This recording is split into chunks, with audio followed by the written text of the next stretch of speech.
So hey guys, welcome back to my new vlog. कैसे हो आप सब? उम्मीद करता हूँ बहुत ही अच्छे होंगे। मैं भी बहुत अच्छी हूँ। फिलहाल जितने भी सीटेड कैंडिडेट हैं सभी का पढ़ाई भी बहुत अच्छा चल रहा होगा। सो मेरा भी चल रहा है। मैं यहाँ पे अपना बुक को जो है सो पीवाई क्वेश्चन को देख रही हूँ। सो फिलहाल जितने भी सीटेड कैंडिडेट हैं सभी कुछ जो है सो प्रिपरेशन बहुत स्पीड के साथ चल रहा होगा, क्योंकि टाइम भी बहुत कम है। नोटिफिकेशन आए या ना आए, मैं हर बार जिक्र करती हूँ नोटिफिकेशन की, क्योंकि सभी को जो है सो उम्मीद है बहुत भी सर्विसेज से कि कब आएगा कब आएगा, क्योंकि लास्ट अप्रैल क्योंकि अब आने वाला है, क्योंकि आज हो गया 15 तारीख।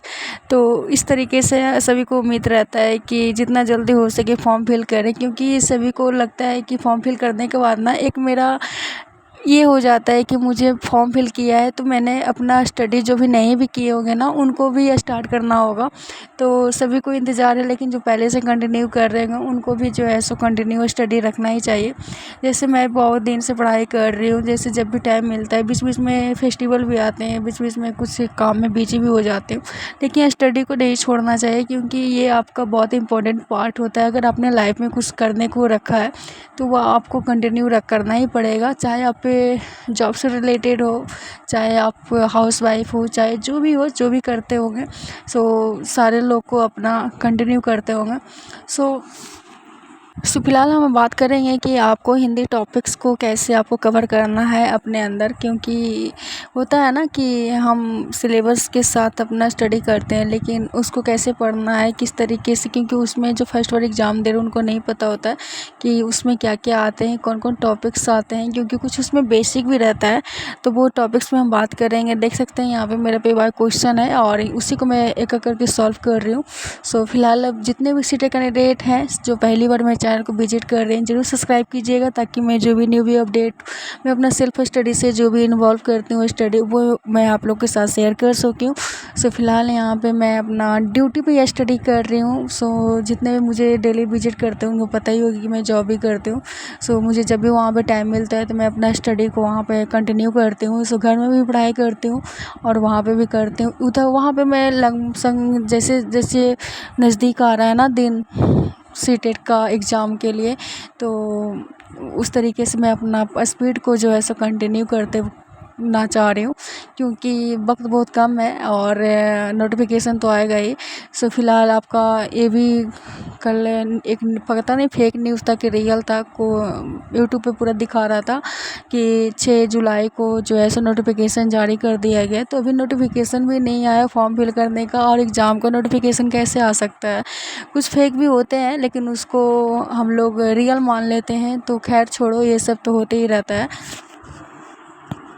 सो 1 to 5 का आप कैंडिडेट हो या 6 to 8 का पेपर दोनों का दे रहे होंगे, तो मैं हिंदी चैप्टर को मैं कैसे कंप्लीट कर रही हूँ मैं वो आप लोगों के साथ शेयर करना ये ज़रूर समझ रही हूँ कि आपको जैसे 15 दो डिवाइडेड किया हुआ है। 15 आपका जो है सो पेगालॉजी आते हैं, 15 आपका जो आते हैं सो ग्रामर से रिलेटेड आते हैं, कविताएं आती हैं, उसके बाद आपका बेसिक कुछ रहती है, संधि विच्छेद वगैरह, विलोम शब्द वगैरह, उपसर्ग से आते हैं। सो बहुत सारे ऐसे क्वेश्चन आते हैं, लेकिन सबसे इम्पोर्टेंट उसमें जो होता है ना, जिसमें सबसे ज़्यादा हम लोग का टाइम जाता है, पेगालॉजी में हम सही तरीके से कर लेते हैं टाइम के साथ, क्योंकि 1 मिनट पे क्वेश्चन करना है। तो पैसेज में बहुत सारा घुमा फिरा के देता है, गद्यास पद्यास जो भी है उसी को कन्वर्ट में आपको इंग्लिश में पैसेज कर दिया जाता है, लेकिन इसमें गद्यास और पद्यांश होते हैं। तो उसको कविताएँ पढ़ के किस तरीके से उसको क्वेश्चन का सॉल्व होता है, बहुत ज़्यादा उसमें टाइम लग जाता है। तो बहुत सारे ट्रिक्स होते हैं जो पहले से आप उस चीज़ को प्रैक्टिस कर सकते हैं, तो वो वहाँ पे आपका टाइम के साथ सारे चीज़ मैनेज हो पाएगा। सो गद्यास पद्यांश या पैसेज वगैरह हो गया, चाहे जो भी आपका ग्रामर से रिलेटेड इंग्लिश में क्वेश्चन आते हैं, तो ये सब बेसिक नॉलेज है। जैसे ईवीएस में एनसीईआरटी वगैरह होते हैं ना, तो वो सब आपका रीड करके रोटेट करना है, तो वो आपका ज़रूरी टाइम पे ही हो जाएगा। और सबसे ज़्यादा इम्पोर्टेंट है कि आप उसको सही तरीके से अपना उसको सॉल्व कर लोगे। लेकिन इसमें आपको टाइम लग जाएगा। तो ये सर आप प्रैक्टिस करके जाएँ कैसे आपको किया जाता है। हर आपका जैसे साल में 2 बार एग्ज़ाम होता है ना, तो सभी लोग बताते रहते हैं। हर ईयर 6 मंथ पे आपको बताते हैं कि आपको कैसे वो आपका त्यास करना है, कैसे आपको पैसे सॉल्व करने हैं कम समय में, क्योंकि आपका सबसे ज़्यादा टाइम मैनेजमेंट बहुत ज़्यादा इम्पोर्टेंट होती है। सो फिलहाल हम मैराथन यहाँ पे देख चुकी हूँ लमसम आधे से ज़्यादा, और 6 घंटे का ये क्लास नहीं है, लमसम 4.5 घंटे का है। ऐसे सचिन सर का ये 6 घंटे का भी मैराथन क्लासेस है। लेकिन मैं खास करके हिंदी और सीडीपी और इंग्लिश में बता चुकी हूँ पहले भी कि लेस लर्न चैनल से मैं करती हूँ स्टडी, और मैं अभी कंटिन्यू कर रही हूँ। और साथ साथ में मेरा जो भी इंटरेस्टेड होता है सब्जेक्ट में, मैं उसका सेट भी लगा लेती हूँ। सो वो ज़रूरी होता है, प्रैक्टिस की ज़रूरी होता है। नहीं तो आप जो भी कॉन्सेप्ट पढ़ रहे हो उसको अगर आप उस हिसाब से उसको नहीं आप सेट लगाओगे ना, तो आपको पढ़ने का कोई मायने नहीं रखता है। आपको ये समझना और ख़ुद को जज करना ज़रूरी है कि मेरे से क्वेश्चन वो टॉपिक्स पे सॉल्व हो पा रहा है या नहीं हो रहा है। तो वो ज़रूर करना चाहती हूँ, और आप लोग भी करिए, क्योंकि ये बहुत ज़्यादा आपके लिए मायने रखता है।